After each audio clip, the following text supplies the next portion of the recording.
अस्सलामुअलैकुम आरिफाई डिजिटल में भलीकार आऊं आहियां अली रज़ा मंगी। नाज़रीन, अॼु अंगारे जो ॾींहुं 19 सेप्टेम्बर आहे।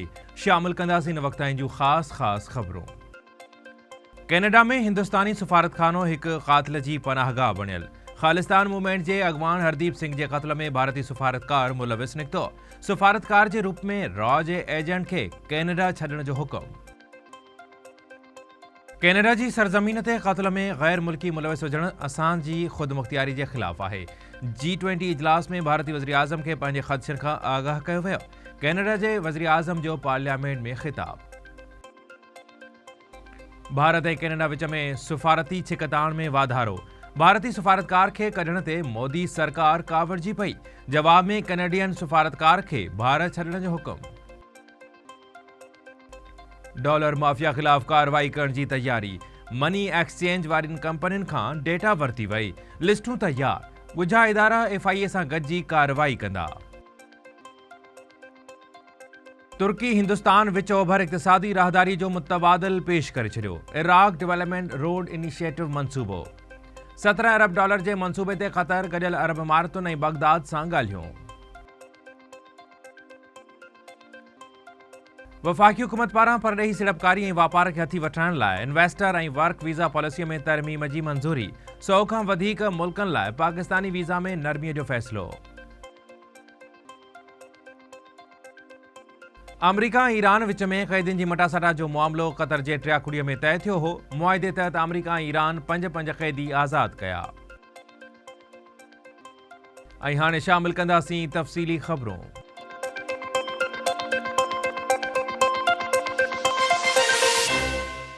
कैनेडा सिख अॻवान जे क़त्ल केस में भारतीय सफ़ारतकार खे मुल्क छॾण जो हुकुम ॾेई छॾियो। कैनेडा जे वज़ीर आज़म जस्टिन ट्रूडो पार्लियामेंट खे ख़िताब कंदे चयो त सिख अॻवान हरदीप सिंह जे क़त्ल में भारतीय हुकूमत जो हथु थी सघे थो।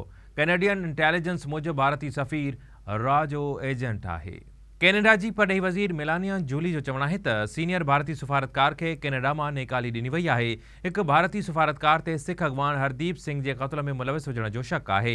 कैनेडा जे इंटेलिजेंस इदारे क़त्ल में भारतीय हुकूमत जे मुलविस हुजण जी निशानदही कई आहे। कैनेडा जे वज़ीर आज़म जस्टिन ट्रूडो पार्लियामेंट खे ख़िताब कंदे चयो त सिख अॻवान हरदीप सिंह जे क़त्ल में भारतीय हुकूमत जो हथु थी सघे थो। कैनेडा में असांजे शहरी जे क़त्ल में हिकु परॾेही हुकूमत जे मुलविस हुजण खे बर्दाश्त न कयो वेंदो। G20 इजलास में सिख अॻवान हरदीप सिंह जे क़त्ल जो मामिलो भारतीय वज़ीर आज़म मोदी आॾो उथारियो वियो हो। Over the past number of weeks, Canadian security agencies have been actively pursuing credible allegations of a potential link between agents of the government of India and the killing of a Canadian citizen, Hardeep Singh Nijjar. Any involvement of a foreign government in the killing of a Canadian citizen on Canadian soil is an unacceptable violation of our sovereignty. ताज़ो ई भारत जो दौरो कंदड़ Canadian intelligence agency जे सरबराह Simon whole जो चवणु आहे त क़त्ल में भारत मुलविस आहे। हिंदुस्तान मां तफ़सील वरिता विया आहिनि।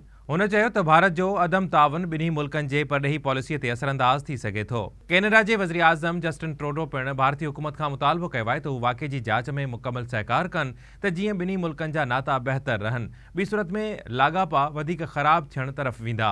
यादि रहे त ख़ालिस्तान मूवमेंट जे अॻवान हरदीप सिंह खे 18 जून ते गुरुद्वारे ॿाहिरां क़त्ल कयो वियो हो। ॿिए पासे भारत बि जवाब में कैनेडा जे हिकु सफ़ारतकार खे भारत छॾण जो हुकुम ॾेई छॾियो आहे। गॾियल क़ौमुनि जी जनरल असेंबली जे 78 इजलास खे मुल्की ऐं हुकूमती सरबराह ख़िताब कंदा। अमरीकी सदर महिमाननि जे एज़ाज़ में राति जी मानी ॾींदो। निगरान वज़ीर आज़म अनवारुल हक़ काकड़ गॾियल क़ौमुनि जे जनरल असेंबली जे इजलास में शिरकत लाइ न्यूयॉर्क पहुची वियो आहे। अमरीकी सदर पारां ॾिनल राति जे मानीअ में पिणु हू शिरकत कंदो, जंहिं दौरान आलमी अॻवाननि सां मुलाक़ातूं थींदियूं। निगरान वज़ीर आज़म तुर्क सदर रजब तैयब अर्दगान ऐं ईरानी सदर इब्राहिम रईसी सां पिणु मुलाक़ात कंदो, जंहिं में ख़िते जी सूरतहाल ऐं वापारी तोड़े इक़्तिसादी नातनि खे हथी वठण ते ख़्यालनि जी ॾे वठि कई वेंदी। जॾहिं त परॾेही वज़ीर जलील अब्बास इलानी हॉलैंड जे मनसब सां गॾियल क़ौमुनि जे हेडक्वार्टर्स में मुलाक़ात कई। मुलाक़ात में ॿिन्ही मुल्कनि विच में ॿितरफ़े नातनि खे वधीक सघियण जे अज़्म जो इज़हार कयो वियो। जलील अब्बास इलानी गॾियल क़ौमुनि जे अलायंस ऑफ सिविलाइज़ेशन जे नुमाइंदे नबोई मेहरा सां बि मुलाक़ात कई। ॿिन्ही अॻवाननि मज़हबी हमाहंगी, मज़हबी अक़ीदनि ऐं बैनुल मज़हब ॻाल्हियुनि ते ख़्यालनि जी ॾेवट कई। जलील अब्बास जिलानी चयो त आलमी सतह ते इंतिहा पसंदी ऐं इस्लामोफोबिया वधी रहियो आहे, जेका सभ खां वधीक हिंदुस्तान में नज़र अची रही आहे। गॾियल क़ौमूं इस्लामोफोबिया, मज़हबी साड़ ऐं अक़ीदे जे बुनियाद ते इम्तियाज़ी सलूक खे रोकण लाइ क़दम खणनि। निगरान हुकूमत जे क़दमनि सबबि रुपए जे मुल्ह में बहितरी अचणु शुरू थी वई आहे। डॉलर जी क़ीमत में घटिताई जो सिलसिलो जारी आहे। असास इदारनि डॉलर जे ज़ख़ीरो करण वारी माफ़िया जी लिस्ट तयारु करे वरिती आहे। FIA जे सहकार सां घरनि ते छापा हया वेंदा। ज़रियनि मूजिबि हसास इदारनि एक्सचेंज कंपनियुनि खां ज़ख़ीरो कंदड़नि जी डेटा गॾु करे वरिती आहे, जंहिं मूजिबि अहिड़ा हज़ारे माण्हू आहिनि जिन ग़ैर ज़रूरी तौर ते डॉलर जो ज़ख़ीरो कयो आहे। हसास इदारा FIA सां गॾिजी कार्रवाई करण लाइ तयारी करे रहिया आहिनि। डॉलर माफ़िया सबबि रुपए जे मुल्ह में लगातार घटिताई थी रही हुई। डॉलर 331 रुपयनि ताईं पहुची वियो हो ऐं हुकूमती क़दमनि खां पोइ हाणे डॉलर 296 रुपयनि ताईं अची वियो आहे। हसास इदारनि जी कार्रवाईअ खां पोइ अघ में वधीक घटिताईअ जो इम्कान आहे।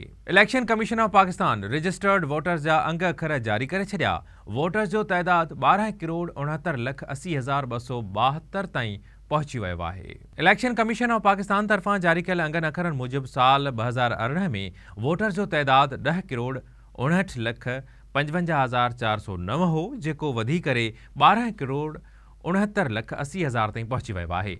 वफ़ाक़ी राजधानी में 10,41,554 वोटर्स आहिनि। पंजाब में 7,23,10,582 वोटर्स, सिंध में 2,66,51,161 वोटर्स, KPK में वोटर्स जो तइदाद 2,16,92,381 आहे, जॾहिं त बलोचिस्तान में 52,84,595 वोटर्स रजिस्टर्ड आहिनि। मुल्क जे कुल रजिस्टर्ड वोटर्स में 6,85,08,285 मर्द वोटर्स आहिनि, जॾहिं त 5,84,72,014 औरत वोटर्स रजिस्टर्ड आहिनि। तुर्की Hindustan middle east trade corridor मंसूबे जो मुतबादिल पेश करे छॾियो आहे। रोड ऐं रेलवे ट्रैक्स जे 1200 किलोमीटर डिघे कॉरिडोर ते $17 बिलियन जी लाॻत जो काथो लॻायो वियो आहे। तुर्क सदर रजब तैयब अर्दगान G20 इजलास खे ख़िताब कंदे चयो त तुर्कीअ खां सवाइ को बि कॉरिडोर नथो थी सघे। ओभर खां ओलह ॾांहुं वापार लाइ हिकु सवलो रस्तो तुर्कीअ मां गुज़रणु घुरिजे। हिंदुस्तान मिडल ईस्ट कॉरिडोर जो हिकु बहितर मुतबादिल मौजूदु आहे। इराक डेवलपमेंट रोड इनिशिएटिव हिकु मुतबादिल मंसूबो पेश करे रहिया आहियूं। 1200 किलोमीटर जे कॉरिडोर में इराक ऐं गॾियल अरब इमारतूं तेज़ रफ़्तार रेलगाॾियुनि ऐं रोडनि ज़रिए ॻंढिजी वेंदियूं, जंहिं ते $17 बिलियन ख़र्च करण जो काथो लॻायो वियो आहे। हीउ लंघ वापार जे हवाले सां स्ट्रेटजिक अहमियत वारो हूंदो। इराक़ी बंदरगाह ग्रैंड फाओ मां इहा 10 इराक़ी सूबनि मां गुज़रंदे तुर्की पहुचंदी। मंसूबे खे शुरू करण लाइ हतमी ॻाल्हियूं कयूं वेंदियूं। पहिरियों मरहलो 2028 ताईं ऐं ॿियो मरहलो 2050 ताईं मुकमिल करण जो प्लान आहे। वफ़ाक़ी हुकूमत जो परॾेही सीड़पकारी ऐं परॾेही वापार खे हथी वठण लाइ वॾो फ़ैसिलो। वफ़ाक़ी काबीना बिज़नेस, इन्वेस्टर ऐं वर्क वीज़ा पॉलिसीअ में तरमीम जी मंज़ूरी ॾेई छॾी आहे। वफ़ाक़ी काबीना सर्कुलेशन समरीअ ज़रिए 103 मुल्कनि जी वीज़ा पॉलिसीअ में तरमीम जी मंज़ूरी ॾिनी। SIAFC जी सिफ़ारिशुनि ते वीज़ा पॉलिसीअ में तरमीमूं कयूं वयूं आहिनि। SIAFC जी सिफ़ारिशुनि ते पाकिस्तान फ़ौरी तौर ते 6 महीननि जे लाइ कारोबारी वीज़ा जारी कंदो। पाकिस्तानी मिशन्स 24 कलाकनि अंदरि 5 सालनि जे लाइ कारोबारी वीज़ा जारी करण जा पाबंद हूंदा। पाकिस्तान ते IMF खां बेलआउट पैकेज मिलण ते बदिले में यूक्रेन खे हथियार विकिरो करण जो इल्ज़ाम लॻायो वियो आहे। परॾेही वज़ारत जे तर्जुमान परॾेही इदारे जे ख़बरुनि खे बेबुनियाद ऐं हथ ठोकियो करार ॾींदे रद्द करे छॾियो आहे। परॾेही ऑफिस जी तर्जुमान मुमताज़ ज़ोहरा बलोच जो चवणु आहे त पाकिस्तान रूस ऐं यूक्रेन जी जंग में इंतिहाई ग़ैर जानिबदारीअ जी पॉलिसीअ ते क़ाइमु आहे। द इंटरसेप्ट पारां छापियल हिकु रिपोर्ट में दावा कई वई आहे त उन्हनि हथियारनि जो विकिरो यूक्रेन जी फ़ौज खे मदद फ़राहम करण जो मक़सदु हो। उन करे पाकिस्तान खे मजबूर कयो वियो त हू रूस ऐं यूक्रेन जे तकरार जी हिकु धुर बणिजी वञनि। परॾेही ऑफिस पारां ख़बरुनि खे बेबुनियाद ऐं हथ ठोकियो करार ॾींदे चयो वियो आहे त पाकिस्तान कंहिं बि मरहले ते कंहिंखे बि हथियार या बारूद फ़राहम न करे रहियो आहे। तर्जुमान मूजिबि IMF सां पाकिस्तान जे स्टैंड बाय इंतज़ामनि ते ॻाल्हियुनि में कामयाबी मिली। IMF पाकिस्तान जे मुआशी सुधारनि ते अमल दरामद जो बुनियादी प्रोग्राम आहे। पाकिस्तान ऐं IMF जी ॻाल्हियुनि खे को ॿियो रंग ॾियणु इंतिहाई गुमराह कंदड़ हूंदो। वधीक ख़बरूं शामिल कंदासीं हिन साहीअ खां पोइ।